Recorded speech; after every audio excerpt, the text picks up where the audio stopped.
Hello guys, today we're going to go over three 80's powerhouse colognes.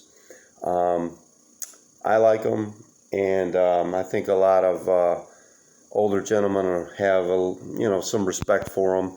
You may remember them.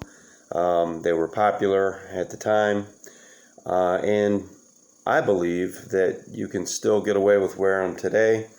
Opinions vary. A lot of people say they're dated, and that may be so. But when it comes to a fragrance, can you put a date on a rose? It's always going to smell good. So, a mass appeal effect, that factor may be gone at this point. But, if you like it, that's really all that matters. And this is one of my favorites. This is Davidoff ZINO. I'll always love it. Well, I like it a lot. I don't know if I'd say love it. There's a lot of new stuff out there that's better. But the thing is this fragrance, it really holds its own. It's like I said, it is dated, but at the same time, it offers a lot that hasn't really been copied a whole lot either. Now, this one here, I believe, came out in '86.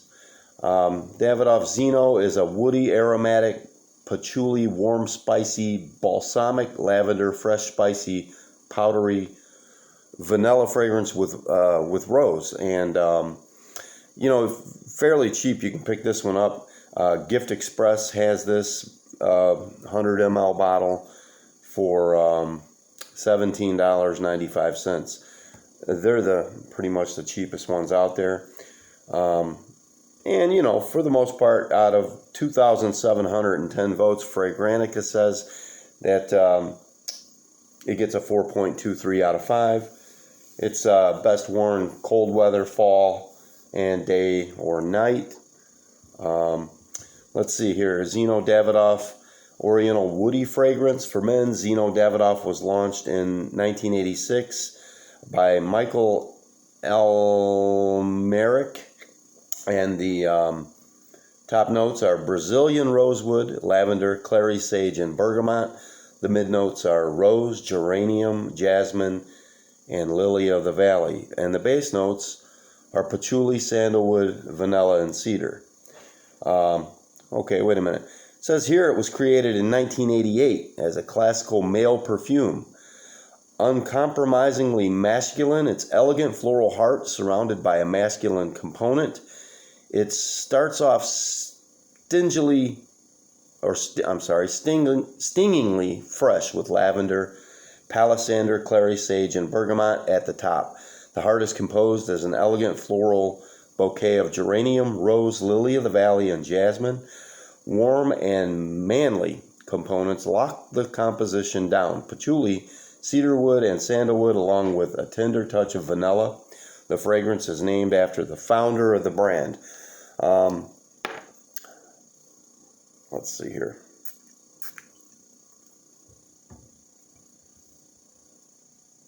It does have that kind of barbershop appeal and opening, but I have some experience with this fragrance.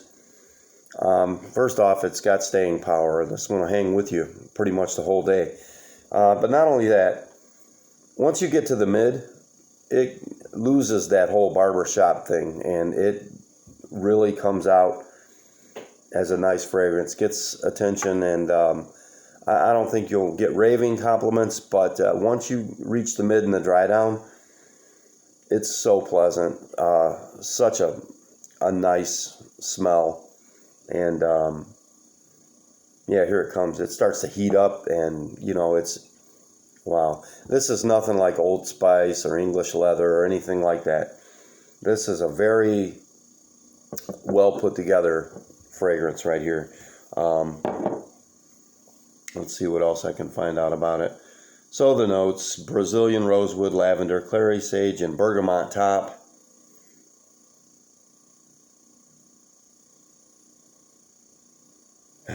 And then the mid notes: more floral, rose, geranium, jasmine, lily of the valley. And then it settles down into that patchouli, sandalwood, vanilla, and cedar. Oh man, such a nice scent, guys. I'm telling you, for the price, $17, $18 for a bottle this size. And like I said, this, you know, anybody can wear it. It's just, I think it's for an older crowd. It'll get a lot of respect from older gentlemen. You know, I wear it, and I don't really care what anybody thinks.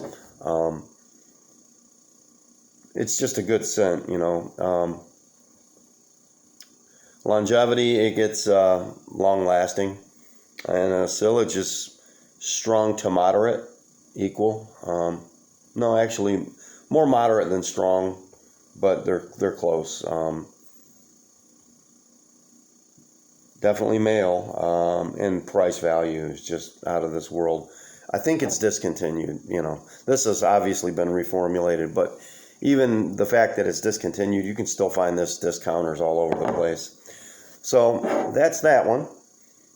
And like I said, you know, for the price, if you're into the 80s thing, if you just want something nostalgic, take you back, this will do it. Definitely do it. And if, you know, like me, if you like to collect different fragrances, and not only that, something good from the past, well, here it is. It's definitely a good one. Let's see. Next, let's check out, you know, I started a review on this one and it got cut off a few days ago. This is Boss Number 1. And the main accords of this are aromatic, woody, fresh, spicy, honey, sweet, tobacco, warm, spicy, earthy, herbal, citrus. And again, I was getting started to tell you, you know, it gets this bad stigma. People say it reminds them of urinal cake. And it kind of does. But the thing is it's got a lot more than that going on for it. You can pick this one up for $24.95. Gift Express has it for $24.95. It scores kind of lower on the votes. With 926 votes, it gets a 3.97 out of 5. It's best worn in the cold, fall, day or night. Boss Number 1, Hugo Boss Aromatic Fougere, fragrance for men, and it was launched in '85. The nose behind the fragrance was Pierre Warny. Top notes are bergamot, artemisia, juniper, lemon, caraway, green apple, basil, and grapefruit, and the mids are honey, lavender, rose, jasmine, sage, geranium, lily of the valley, and orris root. Base notes are tobacco, oak moss, sandalwood, patchouli, musk, amber, cinnamon, and cedar. Yeah, a lot of notes going on in there.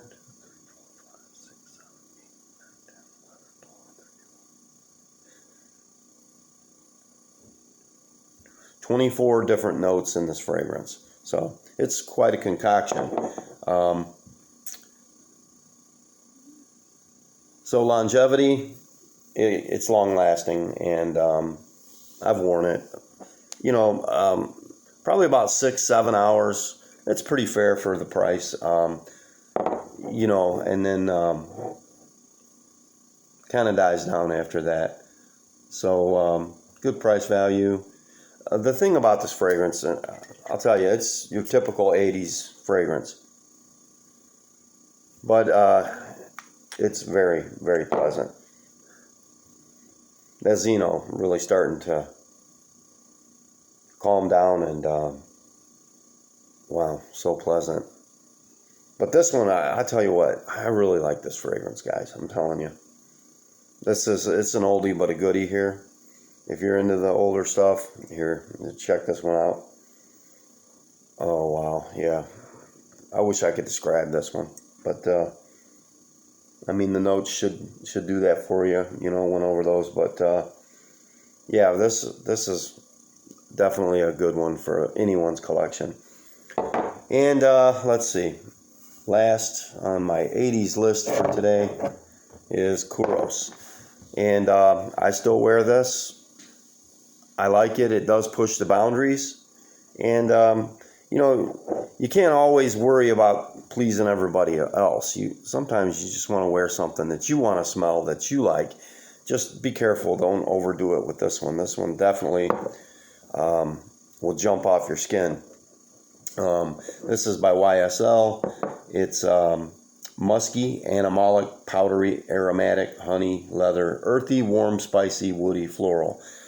And it's a blunt fragrance. It's another 80s powerhouse. I'm not sure when it came out. Now, you could pick up different sizes of this one. There's one for $14.99. I don't know how much you get for that price. FragranceNet.com has 5 different items related to this, as far up as $80.24 down to $14.99. Gift Express has, I think, this bottle for about $57.50. Fragrance X, I don't know what is going on, $46.40 to $76.39. Joma Shop has it. So, you know, this one gets pretty mixed reviews, but wow. This is definitely an 80s powerhouse.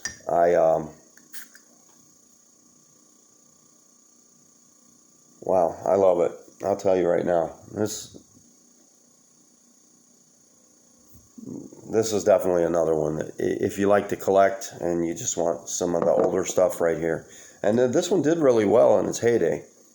And people still buy it today. This is reformulated. It does not have the armor, you know. But King Kouros, the shoulders had the same armor as the top in the older version, and even the bottom was the silver too. It is a glass bottle, kind of got that Greek marble statue kind of appeal to it. So it's best for fall, day, night, cold weather. It gets a 3.75 out of 5 with just about 5,000 votes. And this one's from 81 by Pierre Bourdon. The top notes are aldehydes, coriander, clary sage, artemisia, and bergamot. The middle notes are patchouli, carnation, cinnamon, vetiver, geranium, jasmine, and orris root. The base notes are civet, honey, leather, musk, oak moss, amber, vanilla, and tonka bean. Yeah, it's some good stuff. I mean, you know, like I said, it's kind of an acquired taste. Not everybody's going to like this one, but it's definitely a manly fragrance. And like I said, it'll push the boundaries. I wouldn't go too crazy with this. Maybe 3-4 sprays at the most. And I would even go as far as to say, like before you go somewhere, I'd put this on early. You want to let it kind of calm down a little bit. But this is another one that, you know, it responds to temperatures. The cold weather, it shines. But you get anywhere near hot weather with this, it's probably going to annoy everybody. So, you know, be careful with this one. It is male. It's, you know, good value. I don't really know what else to say about it. I know there's a lot of reviews on it.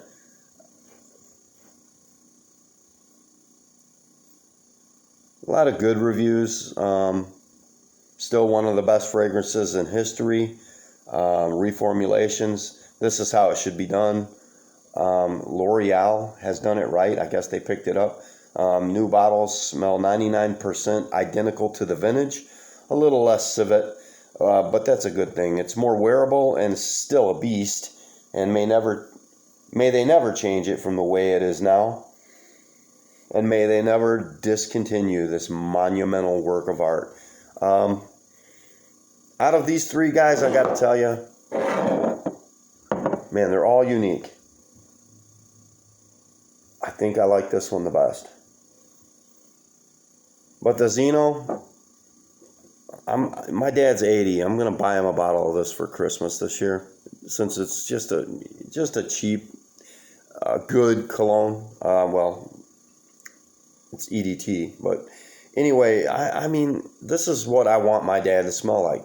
You know, this is how I remember my dad. When I think about my dad, he always wore the spicy, you know, type of colognes. So I like this one a lot too. But this one is just, wow. This is just an awesome fragrance right here, guys. Here's another review, 3 stars, current formulation, sprayed one time in the shop weeks ago.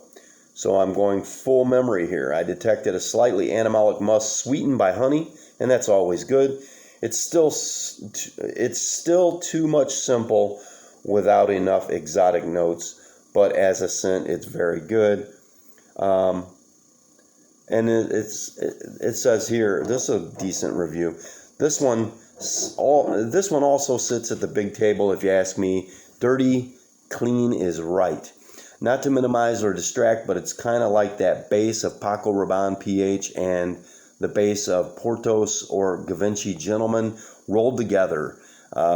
Perfect fougere, lick of honey with a really nice niche, still can't do better, pissy musk. Everyone always says civet, but I personally got to vote that one down and say the characteristic animal accord in Kouros comes to me from the musk. The pissed mattress smell is just completely diagnostic to me. I don't know if they were using Costas back then, but I'll also get that gnarly, unkept apartment odor and the grimy edges of Belle Versailles. It sounds like a genius wrote this. Oh, and I've had a couple of products from every era of this, and I think people need to be kinder to the new formulations because they're still beautiful. Potentially realistically pissy and wonderfully honeyed wildflower fougere. Dry downy aftershave seem a bit funkier, to tell the truth, and I think Sanofi is the gnarliest. Don't die when you read this, but I just make a brew of everything in an atomizer with 75% new stuff and dashes, and the rest include, okay, whatever. A fragrance wardrobe essential for any man. It's timeless classic, and there's nothing else in the market that smells like this, as far as I know. The current formulation seems less pungent and fresher than the vintage, and I prefer it. Listen, these go on and on and on and on. There's hundreds of reviews on this. I agree with that. If you're a collector, this is definitely something you're going to want to pick up. And I also agree with I don't think there's anything else like it. I really don't. So yeah, it's definitely got that musky, lingering, clean and dirty scent going on in a good way. I know there's certain odors that I don't know what it is about them, but this is one that, Kouros, it's a curious scent. And maybe there's wordplay there, I don't know, but you can't help but want to inspect this scent. It's something that you want to dig into it and pick it apart because there's just something in there that's super attractive. And like I said, that dirtiness to it just adds that much more uniqueness to this scent. So anyway, guys, that's my 80s Powerhouse review for today. These are actually the only 80s colognes that I have right now. So, all right, we'll see you next time.